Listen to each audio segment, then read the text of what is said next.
মান্দার জানির মুসলমান, এই জমিন সেই বেনামাজিকে নিতে চায় না, গ্রহণ করতে চায় না, যেই ভয়ে জমিন পর্যন্ত সেই তেল মহিলাকে রিটার্ন দিয়ে দিয়েছে। আর আজকে আমরা নামাজ পড়ি না। নামাজ না পড়লে কি পরিণতি আমাদের হতে পারে? ও বন্ধু, কবরের ভিতরে যখন আমাদেরকে কবরস্থ করা হবে, কবরস্থ করার সাথে সাথে জমিন দুই দিক থেকে চাপ দেবে। হাদিসের ভিতরে এসেছে ফাতাখতালিফা আজলাহু, চাপ দেওয়ার সাথে সাথে এক পাশের হাড্ডি ভেঙে অন্য পাশের হাড্ডির ভিতরে এইভাবে ঢুকে যাবে। ও বন্ধু, বেনামাজির কবরের এই পরিস্থিতি হবে। শুধু তাই নয়, বিশাল বড় হাতুড়ি দিয়ে বেনামাজির মাথায় যখন আঘাত করা হবে, বেনামাজি 70 হাত পর্যন্ত মাটির নিচে চলে যাবে। এরপরে আবার আংটা দিয়ে টেনে তোলা হবে, আবার আঘাত করা হবে। এইভাবে কিয়ামত অবধি চলতে থাকবে। আমার বন্ধুগণ, আপনি চিৎকার করবেন, কান্নাকাটি করবেন, তাতেও কোনো লাভ হবে না। কারণ হলো আল্লাহ রব্বুল আলামিন সেই জাহান্নামের ফেরেশতাকে এমন করে বানিয়েছেন যে সেই জাহান্নামের ফেরেশতা কানেও শুনবে না, চোখেও দেখবে না। আমার বন্ধুগণ, আপনি যখন কান্না করবেন, অন্যজনের অন্তরে রেখাপাত করার দুইটি মাত্র সিস্টেম। এক নাম্বার সিস্টেম হলো চোখ দ্বারা দেখতে হবে। দেখার কারণে তার কান্নাকাটির অবস্থা দেখে ভিতরে মায়া জন্ম নেবে। 2 নাম্বার, আপনি যদি দৃষ্টি প্রতিবন্ধী হন অথবা একদম অন্ধ হন, চোখে যদি আপনি একদম নাই দেখতে পারেন, আপনার যদি কর্ণ ঠিক থাকে, আপনি যদি কানের মাধ্যমে শুনতে পারেন, তাহলে তার চিৎকার শুনে আপনি যখন শুনবেন, তখন এর দ্বারা আপনার অন্তরের ভিতরে আপনার অন্তরের ভিতরে মায়া লেগে যেতে পারে। ও বন্ধু, কবরের ভিতরে যে ফেরেশতার আগমন হবে, এই ফেরেশতা চোখে দেখবে না, এই ফেরেশতা কানে পর্যন্ত শুনবে না। এখন একজন ফেরেশতা যদি চোখেও না দেখে, কানেও না শোনে, তাহলে তার ভিতরে দয়ার উদ্রেক কিভাবে হবে? আমার আর আপনার আযাব কেমনে একটু কম দেবে বলেন? আমার বন্ধুগণ, এই জন্য জাহান্নামীরা জাহান্নামী হওয়ার 3টি কারণ। প্রথম নাম্বার কারণ হলো লাম নাকু মিনাল মুসাল্লিন। জাহান্নামীরা এই জন্য জাহান্নামী হয়েছে যে তারা নামাজ আদায় করে নাই। আমার বন্ধুগণ, এই জন্য নামাজ আদায় করতে হবে। আসুন হযরতে খলিফাতুল মুসলিমিন হযরতে ওমরের কথা আমি বলতেছিলাম, তার চিঠির কেমন পাওয়ার। আর একটা ঘটনা আমি আপনাদের সামনে উল্লেখ করি। খারাপ লাগতেছে নাকি বলেন? খারাপ লাগে? তাহলে জোরে বলতে হবে, খারাপ লাগে? চালানো যাবে কিছুক্ষণ? চলবে তো ইনশাল্লাহ? আমার বন্ধুগণ, মিশর বিজয়বীর হযরতে আমর ইবনুল আস, পরবর্তীতে যাকে মিশরের গভর্নর হিসেবে অধিষ্ঠিত করা হয়, মিশরের ক্ষমতাধর গভর্নর হযরতে আমর ইবনুল আস, তার সন্তান, তার বাবা গভর্নর হওয়ার কারণে এই গভর্নর হওয়ার দাপটে অন্যায়ভাবে এক খ্রিস্টান যুবকের পিঠে বেত্রাঘাত করে দেয়। এবার সেই খ্রিস্টান ফুপিয়ে ফুপিয়ে কান্না করতে থাকে। খ্রিস্টান ছেলে রাস্তার পাশে দাঁড়িয়ে যখন ফুপিয়ে ফুপিয়ে কান্না করতে থাকেন, ওই রাস্তা দিয়েই এক বয়োবৃদ্ধ হেঁটে যাচ্ছিলেন। কান্না করতে করতে সেই খ্রিস্টান যুবক বলে, আহারে, আজকে বুঝি মুসলমানদের ভিতর থেকেও ইনসাফ বিদরিত হয়ে গেল। গভর্নরের সন্তান অন্যায়ভাবে আমার পৃষ্ঠে বেত্রাঘাত করলো, আর বুঝি মুসলমানের ভিতরে ইনসাফ নাই। যেই মুসলমানের নবী মুহাম্মদ পৃথিবীর বুকে ইনসাফ প্রতিষ্ঠা করেছিলেন, আর তার অনুসারীরা সেই ইনসাফকে ধরে রেখেছিলেন, আজকে বুঝি সেই মুসলমানদের ভিতর থেকেও ইনসাফ বিদরিত হয়ে গেল। আমার বন্ধুগণ, সেই রাস্তা দিয়েই এক বয়োবৃদ্ধ হেঁটে যাচ্ছিলেন। এবার সেই বয়োবৃদ্ধ তাকে ডাক দিয়ে বললেন, ও খ্রিস্টান ছেলে, গভর্নরের সন্তান তোমার সাথে অন্যায় করেছে, তোমার পিঠে বেত্রাঘাত করেছে। তুমি এই ব্যাপারে খলিফাতুল মুসলিমিন হযরতে ওমরের দরবারে গিয়ে নালিশ দায়ের করতে পারো। কিন্তু তা না করে তুমি গোটা আমার ধর্মটাকেই বিষদাগার করতে পারো না, এত বড় অধিকার তোমার নাই। এবার সেই খ্রিস্টান যুবক তিনি যেন কান্নার মাঝেই হেসে ফেললেন, বললেন, বয়োবৃদ্ধ, খুব সুন্দর কথা আপনি আমাকে শোনালেন।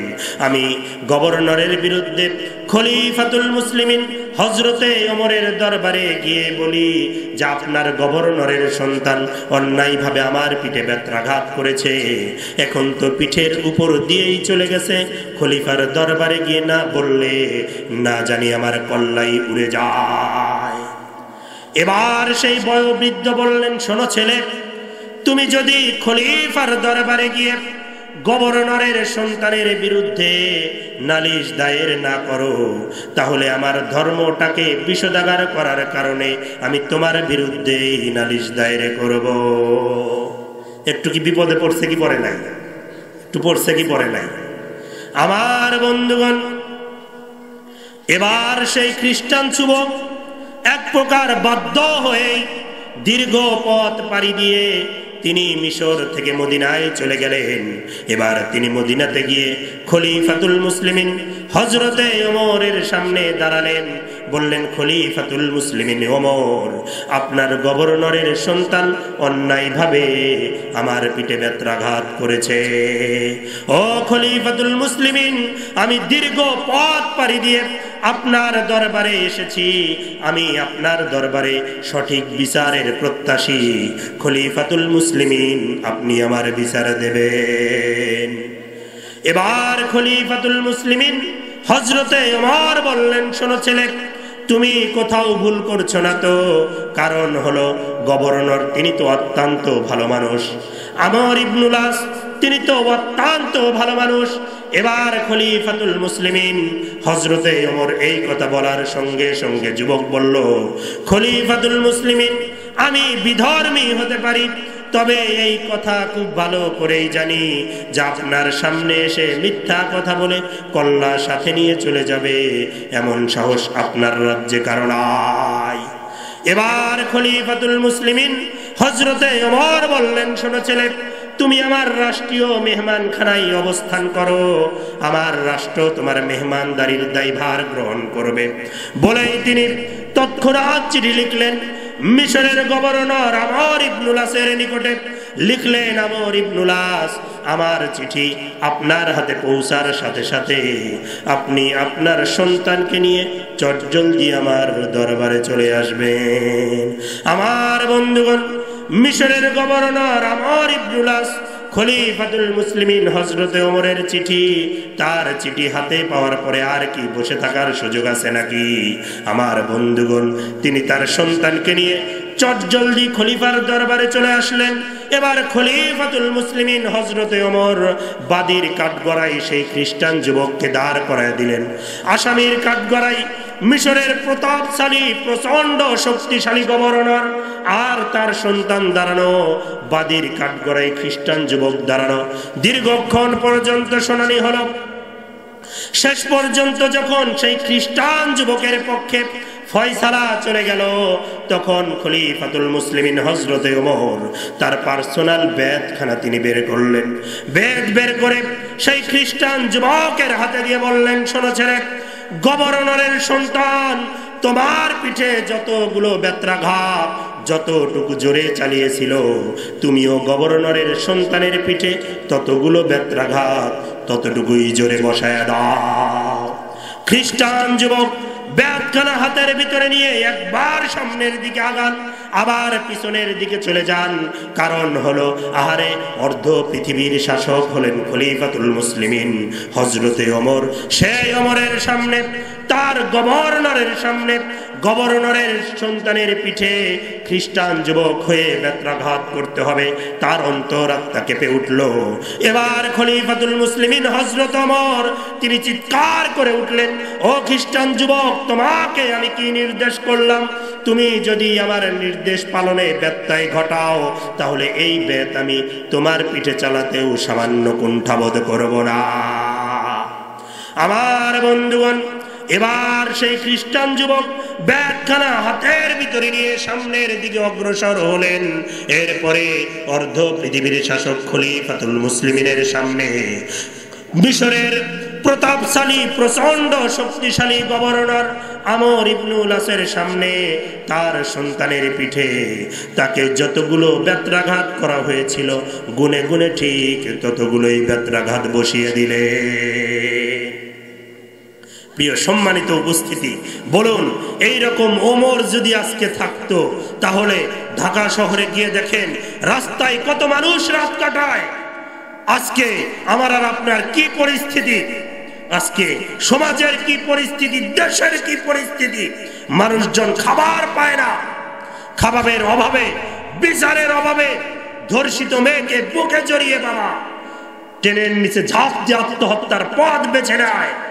আজকে ক্ষুধার যন্ত্রণায় মা তার সন্তানকে বিষ খাইয়ে আত্মহত্যা করে নিজে পর্যন্ত ফাঁসিতে ঝুলে আত্মহত্যার পথ বেছে নেয়। আজকে শুধুমাত্র ক্ষমতার ছত্রছায়ায়, শুধুমাত্র ক্ষমতার ছত্রছায়ায় যা মনে চায় খুন, গুম, ধর্ষণ, হত্যা, এমন কিছু নাই যা সংগঠিত হয় না। চিল্লা বলেন ঠিক না ব্যাঠিক? আর জোরে বলেন ঠিক না ব্যাঠিক? এইরকম একটা ওমর যদি আজকে থাকতো, এই সমস্ত তিনি এত কোটি কোটি টাকা নিয়ে হিলারি ক্লিন্টনের রাজনীতির জন্য খরচ করেন, আর আমার দেশের মানুষ ভাত পায় না। বড় আফসোস আর পরিতাপ, আজকে এই পলিটিক্স করে মানুষরা যে পরিস্থিতি তারা তৈরি করে, মানুষের রক্তের উপর দিয়ে, সন্তানদের রক্তের উপর দিয়ে তারা আজকে ক্ষমতায় বসে, আজকে একটা সন্তান আন্দোলন করেছিল, হসপিটালে কাতরাইতেছিলেন, আহারে সেই ছেলে আজকে মারা যায়, একজন উপদেষ্টা পর্যন্ত তাদেরকে দেখতে গেল না। তারা তো বুঝতে পারে নাই এক স্বৈরাচার ক্ষমতা থেকে নেমেছে আর এক স্বৈরাচার ক্ষমতায় বসেছে। জনগণের ভাগ্যে যেই লাউ সেই কদু। চিল্লা বলেন ঠিক না ব্যাঠিক? আরো জোরে ঠিক না ব্যাঠিক? যেই লাউ সেই কদু জনগণের ভাগ্যে, সেই জন্য ওই রকম একটা ওমরের আমার দরকার। চিল্লা বলেন ঠিক না ব্যাঠিক? প্রভু তুমি বলেছ রসুল দেবে না, বলনি দেবে না ওমর, বলনি দেবে না হামজা তারিক, খালিদ বিজয় সমর। প্রভু তুমি বলেছ রসুল দেবে না, বলনি দেবে না রাশেদার যুগ, রাশেদার সেই খেলাফত, বলনি দেবে না আলোর সমাজ, কেটে কেটে আধার রাত। পৃথিবীতে বলনি প্রভু দেবে না ফিরে সোনা আলিশে ভোর, বলনি দেবে না হামজা তারিক, খালিদ বিজয় সমর। প্রভু তুমি বলেছ রসুল দেবে না। খারাপ লাগতেছে? চলবে আর কিছুক্ষণ? সাউন্ড সিস্টেমের যে পরিস্থিতি, কেমনে চলে বলেন? কোদাল যদি খারাপ হয় তাহলে ওই জানে মাটি কাটতে কি অবস্থা, নাকি কোন সভাপতি সাহেব? আপনারা তো ওই যুগ পাইছিলেন, কি কষ্ট না মাটি কাটতে। আর কোদাল যদি খারাপ হয় তাহলে অবস্থাটা কি হয় কোন তো? অবস্থা তো তাই। বলেন কি পরিস্থিতি? প্রিয় সম্মানিত উপস্থিতি, আসুন আমি যেই কথা বলতেছিলাম, জাহান্নামীরা জাহান্নামী হবে তিনটা কারণে। প্রথম নাম্বার কারণ, লাম নাকু মিনাল মুসাল্লিন, তারা নামাজ আদায় করতেন না। আমার বন্ধুগণ, এই নামাজের কেমন গুরুত্ব! বিশ্বনবী ইন্তেকালের পূর্বা মুহূর্তে আম্মা জান আয়েশার ঘরের ভিতরে কখনো হুশ কখনো বেহুশ, এদিকে মসজিদে নববীতে এশার সময় গড়িয়ে যাচ্ছে।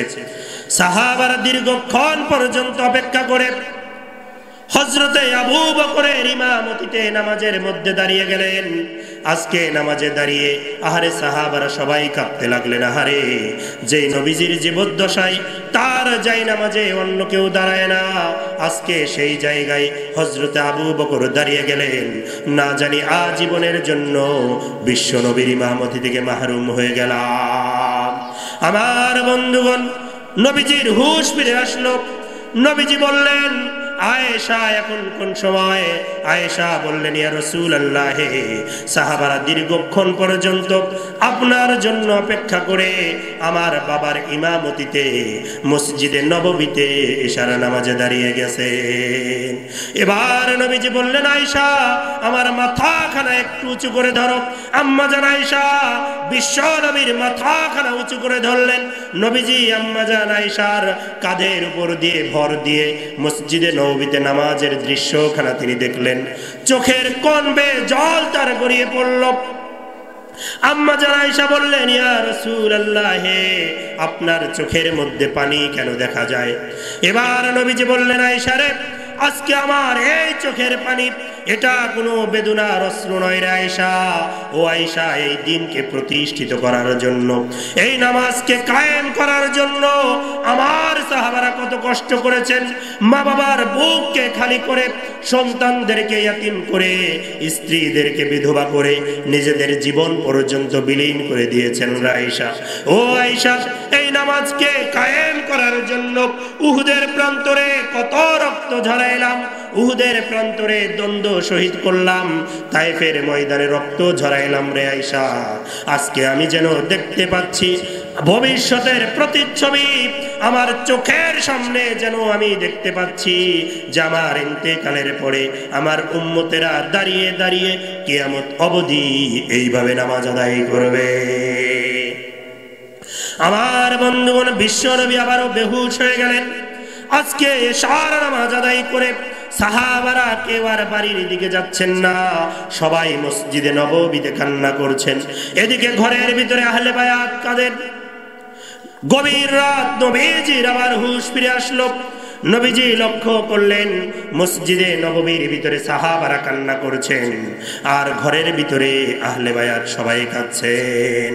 নবীজি লক্ষ্য করে দেখলেন এর ভিতরে সব চাইতে বেশি যিনি কান্না করছেন তিনি আর কেউ নয়, নবীজার কলিজার টুকরা আম্মাজান ফাতেমা। এবার নবী আম্মাজান ফাতেমাকে কাছে ডাকলেন, কানে কানে কি যেন বললেন, কান্না বন্ধ হয়ে গেল। নবীজি আবারও বেহুশ হয়ে গেলেন। আম্মাজান আয়েশা জিজ্ঞাসা করলেন, মাগো, তোমার বাবা এমন কি তোমাকে বললো যে তোমার কান্না বন্ধ হয়ে গেল? আমার বন্ধুগণ, এবার আম্মাজান ফাতেমা বললেন, মাগো, আমার বাবা রহমাতুল লিল আলামিন বিশ্ব নবী আমাকে বললেন, মা কেঁদো না, আমার হয়তো অচিরেই পৃথিবীর বুক থেকে বিদায় নিতে হবে, আর আমি পৃথিবীর বুক থেকে চলে যাওয়ার পরে তোমাকে একটা সুসংবাদ দিয়ে যাচ্ছি, আমার সর্বপ্রথম যার সাথে সাক্ষাৎ ঘটবে তিনি আর কেউ নয়, তিনি হলো তুমি ফাতেমা। নবীজি আবারও বেহুশ হয়ে গেলেন। শেষ রাত্রের পূর্বা মুহূর্তে আবার তার হুঁশ ফিরে আসলো। হযরতে জিবরাইল আগমন করলেন, সালাম পেশ করলেন, আসসালাতু ওয়াসসালামু আলাইকা ইয়া রাসূলুল্লাহ, ইন্নাল্লাহা ইয়াকরাউকা সালাম। ইয়া রাসূলুল্লাহ, স্বয়ং আল্লাহ রাব্বুল আলামিন সালাম জানিয়েছেন আর জানতে চেয়েছেন আপনি কেমন আছেন। নবীজি বললেন, ভাই জিবরাইল, আমার আজকে প্রচন্ড কষ্ট হচ্ছে। জিবরাইল বললেন, ইয়া রাসূলুল্লাহ, আজকে একজন নতুন মেহমান আমার সাথে আগমন করেছে, ইতিপূর্বে সে কোনোদিন আপনার কাছে আসে নাই। ইয়া রাসূলুল্লাহ, সে ঘরের ভিতরে আসার জন্য আপনার কাছে অনুমতি চায়, তার নাম হলো মালাকুল মাউত। নবীজি অনুমতি দিয়ে দিলেন। মালাকুল মাউত ঘরের ভিতরে প্রবেশ করলেন, নবীজিকে সালাম জানালেন আর বললেন, ইয়া রাসূলুল্লাহ, পৃথিবী সৃষ্টির পর থেকে আজ অবধি আমার ডিউটি পালন করার জন্য কারো কাছে অনুমতির প্রয়োজন হয় নাই, কিন্তু আল্লাহ রব্বুল আলামিন জানিয়ে দিয়েছেন আমি যেন আমার ডিউটি পালন করার জন্য আপনার কাছে অনুমতি গ্রহণ করি। আমার বন্ধুগণ, এবার বিশ্ব নবী বললেন, ভাই জিবরাইল, আমি যদি তোমাকে অনুমতি না দেই তাহলে তুমি কি করবা? এবার জিবরাইল বললে, এবার মালাকুল মাউতকে বললেন, ভাই মালাকুল মাউত, আমি যদি তোমাকে অনুমতি না দেই তাহলে তুমি কি করবা? এবার মালাকুল মাউত বললেন, ইয়া রাসূলুল্লাহ, আল্লাহ রাব্বুল আলামিন বলে দিয়েছেন, যাও তুমি তোমার ডিউটি পালন করো, আমার নবীর থেকে অনুমতি গ্রহণ করো। আমার নবী যদি অনুমতি না দেয় তাহলে রিটার্ন ফিরে চলে আসবা, কিন্তু খবরদার আমার হাবিবের সাথে যেন বেয়াদবি হয়ে না যায়। আমার বন্ধুগণ, তখন হযরত জিবরাইল বললেন, ইয়া রাসূলুল্লাহ, স্বয়ং আল্লাহ রাব্বুল আলামিন আপনার সাথে সাক্ষাতের জন্য ইন্তজার করছেন, অপেক্ষা করছেন। তখন বিশ্বনবী বললেন, ভাই মালাকুল মাউত, এখন তুমি তোমার ডিউটি শুরু করে দিতে পারো। মালাকুল মাউত এবার তার কাজ আরম্ভ করে দিলেন, ডিউটি শুরু করে দিলেন। নবীজির প্রচন্ড কষ্ট হচ্ছে। এই মুহূর্তে নবীজি তার আদরের স্ত্রী আম্মাজান খাদিজার কথা বললেন না, আম্মাজান আয়েশার কথাও তিনি বললেন না, আদরের কন্যা ফাতেমার কথাও তিনি বললেন না, বরং কিয়ামত অবধি যত মানুষ পৃথিবীর বুকে আগমন করবেন সবার মুক্তির চিন্তা করে একটি ঘোষণাই তিনি দিলেন, আর তা হলো আসসালাত আসসালাত ওয়া মা মালাকাত আইমানুকুম, আসসালাত আসসালাত আসসালাত। আমার উম্মতেরা নামাজ ছেড়ে দিও না, তোমরা নামাজ। বড় আফসোস আর পরিতাপ, সেই জাতি আজকে নামাজ পড়ে না, সেই জাতি আজকে নামাজ আদায় করে না, বড় আফসোস। আবার যারাও নামাজ আদায় করে তারাও সূরা কেরাত ঠিক নাই। কি গণ খুঁজলে কয়জন পাওয়া যাবে সূরা কেরাত ঠিক আছে? অবস্থা অত্যন্ত ভয়াবহ। কি হবে সেদিন ওই পরিস্থিতিতে? সূরা কেরাত ঠিক নাই। দুই একজনের যাও সূরা কেরাত ঠিক আছে, জামাতের সাথে ঠিক মতো নামাজ আদায় করে না। এই হলো আমাদের পরিস্থিতি। মাপতে গেলে শেষ পর্যন্ত দুই একটাও থাকে না। এই জন্য আমাদের নামাজ ধরতে হবে, কারণ আমরা যদি নামাজ ধরতে না পারি, মা সালাকাকুম ফি সাকার, কোন জিনিস তোমাদেরকে জাহান্নামে নিয়ে আসলো, সেদিন প্রথম নাম্বার তিনটি কথার প্রথমেই যা বলেছেন তা হলো লাম নাকু মিনাল মুসাল্লিন, আমরা নামাজ আদায় করতাম না। সেই জন্য নামাজের দরকার আছে না নাই? আছে না নাই? দুই নম্বরে ওয়াকুন্না নুতঈমুল মিসকিন, আমরা দরিদ্ররে খেতে দিতাম না। এটা আমাদের ভিতরে আছে না নাই? প্রতিবেশী খেয়ে আছে কি না আছে খবর আছে আমাদের? খবর নাই। সেদিন হিসাব দিতে হবে, হিসাব সেদিন দিতে হবে।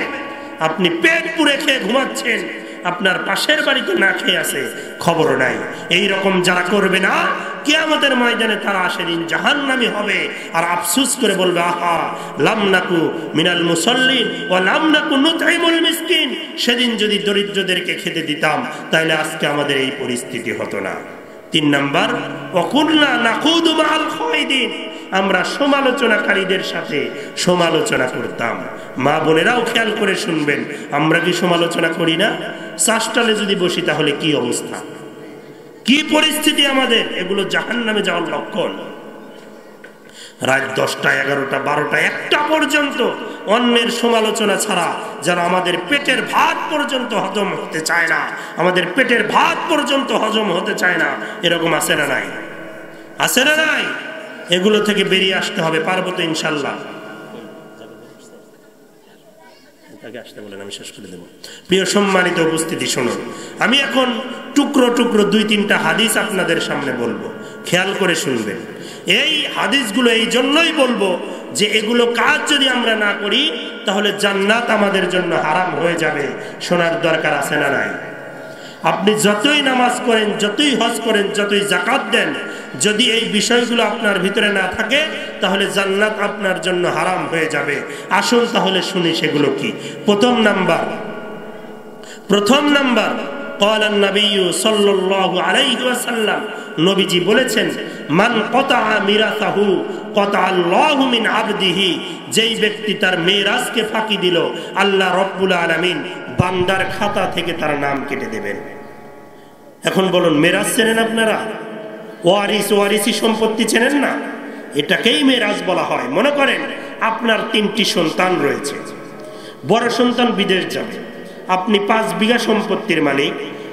5 বিঘা থেকে 2 বিঘা বিক্রি করলেন, বিক্রি করে বড় সন্তানকে দিয়ে দিলেন, পরবর্তীতে বাকি 3 বিঘা আবার 5 জনকে ভাগ করে দিলেন। তাহলে বাকি সন্তানদের আপনি ঠকাইছেন না? এই যেটাই কি বলে মিরাজকে ফাঁকি দেওয়া। আপনি হজ করেন, যাকাত দেন, যত বড় আলেম হন, পীর হন, বুজুর্গ হন, যত যাই হন, এই যে মেরাজকে ফাঁকি দিলেন, তারা যদি মাফ না করে তাহলে আল্লাহ রব্বুল আলামিন বান্দার খাতা থেকে আপনার নামটা কেটে দেবেন। এখন বলুন, সারাদিন অনেক কাজ করেছেন কিন্তু মালিকের হাজিরা খাতায় আপনার নাম নাই, আপনি কি বেতন পাবেন? বেতন পাবেন? আরে মালিকের খাতা, হাজিরা খাতায় যদি আপনার নাম এসে যায়, কাজ কম বেশি যাই করেন বেতন পাওয়ার সময় সমান পাবেন। বুঝাইতে পারলাম? সুতরাং আল্লাহ রব্বুল আলামিন যারা মেরাজকে ফাঁকি দিল, আল্লাহ বান্দার খাতা থেকে নাম কেটে দেবেন। আর আল্লাহ যদি বান্দার খাতা থেকে নাম কেটে দেয়, আল্লাহর জান্নাত তার জন্য হারাম হয়ে যাবে। আল্লাহ খাতা বের করবেন, বেটা বান্দার খাতায় তো তোর নাম নাই। অনেকেই আছেন মেয়েরে ফাঁকি দেয়, আছে না নাই? আছে না নাই? আপনার বাজার নামাজ রোজা কাজে লাগবে না। আবার অনেকেই বলে আমার মেয়ে ছেড়ে দিয়েছে, নিতে চায় না। বলে কি বলে না? কারণ আপনি কেমন কুলাঙ্গার বাপ এটা আপনার মেয়ে ভালো করে জানে, যে আজকে যদি সম্পদ বের করে নেয়, কাল থেকে বাপের ভিটায় আসা তার বন্ধ। এই মাটিতেই সে বেড়ে উঠেছে, এই পুকুরে গোসল না করলে তার গোসল হতো না, এই বিছানায় না শুইলে তার ঘুম আসতো না। এই বিছানা ছেড়েছে, খেলার সাথীদের ছেড়েছে, গোসলের ঘাট ছেড়েছে, সব কিছু ছেড়ে দিয়ে সে স্বামীর বাড়ি গেছে। বছর শেষে দুই একবার বাপের ভিটায় আসলেও তার মনটা একটু শান্ত হয়। সে জানে যে আপনি কেমন কুলাঙ্গার, আপনি কেমন কুলাঙ্গার বাপ। এই মেয়ে ভালো করেই জানে যে আজকে যদি সম্পদ বের করে নেয়, কাল থেকে তার এই বাড়িতে আসা বন্ধ। এই কারণে বলে বাবা আমার সম্পদ লাগবে না। আর আপনি বলেন আমার সন্তান ছেড়ে দিয়েছে, সে নেবে না। সম্পদ কারো বুঝি বেশি হয়? সম্পদ কারো বেশি হয়? বুঝেছেন তো? সংক্ষেপে বলতেছি। 2 নম্বর আরেকটা হাদিস বলি। ক্বালা নবী সাল্লাল্লাহু আলাইহি ওয়াসাল্লাম লাআনাল্লাহু মান সারাকা মানারাল আরদ। আল্লাহ রব্বুল আলামিন ওই ব্যক্তির উপর লানত দেন যেই ব্যক্তি জমিনের আইল চুরি করেন। এই দোষ আমাদের ভিতর আছে না নাই? আপনাদের এলাকায় নাই, আমাদের ঢাকায় আছে। ওই কথাটাই বললাম আর কি, নাকি কোন আছে? তাহলে বাজান এই কাজটা আল্লাহর রাস্তায় ছেড়ে দেন, আইল কাটার অভ্যাস ছেড়ে দেন। চাচাই ফজরের নামাজ পড়ছে, টুপি এখনো মাথায় আছে, গিয়া শুরু করছে আল্লাহর নাম করে, বিসমিল্লাহ বলে কোদাল হাতে নিয়ে শুরু করে দিছে। আছে না নাই? আছে না নাই? এই কাজটা ছেড়ে দেন। আইল কাইটেন না, আইল ছাড়তে যায় না। আল্লাহ তাআলা আপনাকে লানত দিবেন। আল্লাহ যদি লানত দেয়, বান্দার খাতা থেকে কিন্তু নাম কেটে যাবে, সাবধান। তাহলে এবার আসেন, আইল কেটে দিলে যদি বান্দার খাতা থেকে নাম কেটে দেয়, এখন ভাই মারা যাওয়ার পরে ভাতিজাদের ফাঁকি দিয়া সম্পদ যে নিজের নামে নেয়, আল্লাহ তারে কি করবে? আল্লাহ তারে কি করবে? এই জন্য সাবধান। বুঝতে পেরেছেন তো? আসলে বিস্তারিত বলার সময় নাই, সময় সংক্ষেপ। আরেকটা হাদিস বলি। قال النبي صلى الله عليه وسلم রিজাল রব্বি ফি রিজাল ওয়ালিদাইন। মা বাবার সন্তুষ্টির উপরেই আল্লাহ রব্বুল আলামিনের সন্তুষ্টি। এখন বলুন, অনেকেই আছে স্ত্রীর কথা শুনে মা বাবার গায়ে হাত তোলে, পৃথক হয়ে যায়। আছে না নাই? আছে না নাই? মা বাবার থেকে পৃথক হয়ে যায়, আছে না এমন? আহা, আল্লাহ রব্বুল আলামিন বান্দার খাতা থেকে কিন্তু নাম কেটে দেবে, সাবধান। হযরতে আলকামা রাদিয়াল্লাহু তাআলা আনহু নবীজির সাহাবী, তার স্ত্রী দৌড়ে আসলো নবীজির দরবারে, ইয়া রাসূলুল্লাহ, আমার স্বামী আলকামা আপনার সাহাবী, সে হজ করে যাকাত দেয়, সব ঠিক আছে, মৃত্যুর সময় তার মুখ দ্বারা কালেমা বের হয় না। নবীজি বললেন, বেলাল আলকামার বাড়িতে যাও, কালেমার তালকিন দাও। হযরতে বেলাল কিছু সাহাবাকে সাথে নিয়ে চলে গেলেন আলকামার বাড়িতে, গিয়ে দীর্ঘক্ষণ পর্যন্ত কালেমার তালকিন দিলেন, মুখ দিয়ে কালেমা বের হয় না। ফিরে আসলেন নবীজির দরবারে, বললেন, ইয়া রাসূলুল্লাহ, দীর্ঘক্ষণ পর্যন্ত কালেমা পড়ালাম, আলকামার জবান দিয়ে কালেমা বের হয় না। নবীজি বললেন, বেলাল আলকামার মাকে ডেকে নিয়ে আসো, আলকামার মা বাবাকে ডেকে নিয়ে আসো। হযরতে বেলাল বললেন, ইয়া রাসূলুল্লাহ, আলকামার বাবা মারা গেছে, শুধুমাত্র মা বেঁচে আছে। সেও আলকামার সাথে থাকে না, ভিন্ন থাকে, ভিন্ন খায়। এর মানে কি? প্যাঁচ আছে না নাই? প্যাঁচ আছে না নাই? ভিন্ন থাকে, ভিন্ন খায়। আহা, এবার নবীজি হযরতে আলকামার মাকে হযরতে বেলাল ডেকে নিয়ে আসলেন। বৃদ্ধা মানুষ লাঠি ভর দিয়ে হযরতে আলকামার নবীজির দরবারে চলে আসলেন। নবীজি বললেন, আলকামার মা, আপনার আলকামা কেমন ছিল? মা কি খারাপ বলে? খারাপ বলে? মাকে পিটিয়ে সন্তান ঘর থেকে বের করে দিয়েছে, ঘর থেকে বের করে দিয়েছে, এরপরেও সন্তানের বিরুদ্ধে খারাপ বলে না, বলে যে বউয়ের কারণে আমার সন্তান খারাপ হয়েছে। চিল্লা বলেন ঠিক না বেঠিক? আমার বন্ধুগণ, এবার আলকামার মাকে নিয়ে আসা হলো। বলল, আলকামার মা, আপনার আলকামা কেমন ছিল? বললেন, ইয়া রাসূলুল্লাহ, আমার আলকামা অত্যন্ত ভালো ছিল। নবীজি বললেন, ইয়া রাসূলুল্লাহ, হে তাহলে এখন আপনি আপনার আলকামাকে ক্ষমা করে দেন। এবার নবীজি একবার, দুইবার, তিনবার যখন এই কথা বললেন, আলকামার মা বললেন, ইয়া রাসূলুল্লাহ, আমার আলকামাকে আমি ক্ষমা করতে পারবো না। হাতের আস্তিন ছড়ালেন, দেখালেন, ইয়া রাসূলুল্লাহ, আমার আলকামা একদিন আমার শরীরে আঘাত করেছিল। ইয়া রাসূলুল্লাহ, আমার আলকামাকে আমি ক্ষমা করব না। এবার নবীজি বললেন, ও সাহাবারা, এখানে অনেকগুলো লাকড়ি একত্রিত করো। অনেকগুলো লাকড়ি একত্রিত করা হলো। এবার নবীজি বললেন, ও সাহাবারা, লাকড়িগুলোতে আগুন জ্বালায় দাও। লাকড়িগুলোতে আগুন জ্বালায় দেওয়া হলো। আমার বন্ধুগণ, এবার নবীজি বললেন, ও সাহাবারা, মা বাবার অবাধ্য সন্তান আলকামাকে ধরে নিয়ে আসো। আলকামাকে ধরে নিয়ে আসা হলো, নবীজির দরবারে নিয়ে আসা হলো। এবার নবীজি বললেন, ও সাহাবারা, মা বাবার বিদ্বেষী সন্তান আলকামাকে তোমরা ধরে এনে এই আগুনের ভিতরে ফেলিয়ে দাও। আমার বন্ধুগণ, সাহাবারা এবার আলকামাকে ধরে, মৃত্যু পথের যাত্রী আলকামা যখন আগুনের ভিতরে ফেলতে যাবেন, সবাই সহ্য করতে পারলেও মা কি সহ্য করতে পারে নাকি? বলেন, মা কি সহ্য করতে পারে নাকি? মা সহ্য করতে পারে না। এবার মা চিৎকার করে উঠলেন, ইয়া রাসূলুল্লাহ, আমার আলকামাকে আমি ক্ষমা করে দিলাম। ইয়া রাসূলুল্লাহ, আমি আমার আলকামাকে ক্ষমা করে দিলাম, কিন্তু ইয়া রাসূলুল্লাহ, আমার আলকামাকে আপনি আগুনের ভিতরে ফেলবেন না। যখন বললেন, ইয়া রাসূলুল্লাহ, আমি আমার আলকামাকে ক্ষমা করে দিলাম, সঙ্গে সঙ্গে আলকামার জবান দিয়ে বের হয়ে গেল, লা ইলাহা ইল্লাল্লাহু মুহাম্মাদুর রাসূলুল্লাহ। নবী ধরাই আসিয়া ইসলাম নূরে করলেন রওশন সারা দুনিয়া। নবী ধরাই আসিয়া ইসলাম নূরে করলেন রওশন সারা দুনিয়া। এই দুনিয়ায় নাহি মেলে, এই দুনিয়ায় নাহি মেলে যাহার তুলনা, পাপী তরাইতে ভিজে দিলেন রব্বানা।